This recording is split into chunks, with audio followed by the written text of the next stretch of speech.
Oui. C'est la question que j'avais posée la semaine dernière. Hein. Eh oui. Contre Nice, en disant oui, si tu fais des changements et que ton équipe elle gagne, c'est tout positif. Là, je pense pas que ça soit positif. Voilà. Après c'est mon avis. Hein, je suis pas là pour juger ce qui est fait. Mais moi, je change pas la board contre Braithwaite en ce moment. Ouais.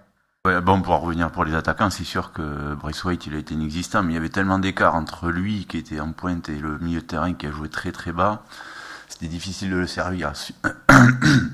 Ensuite, oui, la board a fait une bonne rentrée, mais c'était à 2 attaquants, donc c'était un autre système.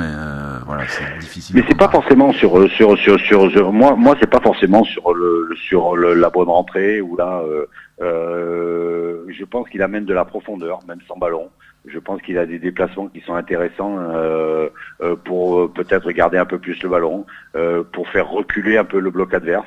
Voilà. Après, c'est pas un avant-centre type qui va me faire rêver, mais c'est quelqu'un qui est à mon avis important et qui était important dans les matchs gagnés. Donc, ouais, aujourd'hui, j'ai du mal à comprendre que l'on puisse peut-être faire autant de changements quand tu as une série de victoires, parce que finalement, tu sais que les victoires vont amener des victoires et qu'il y a plus de complémentarité et peut-être plus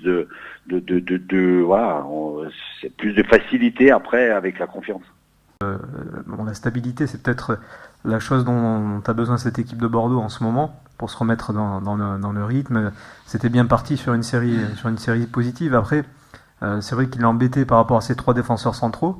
On en parlera peut-être, je sais pas si on peut en parler maintenant, mais, ces défenseurs centraux, au final, moi je me demande, après c'est mon avis, c'est une vision des choses, je me demande si, on en avait parlé, si on peut pas mettre ces 3 défenseurs centraux ensemble et changer de système de jeu. Moi je suis peut-être un peu fixé là-dessus, mais le fait est qu'on a pris Gustavo Poyet pour un peu changer des choses, parce qu'on a vu que à un moment donné, ça a fonctionné avec Gourvenec, mais le groupe s'est un peu enlisé là-dedans. Ils ont eu du mal, ils ont commencé à patauger.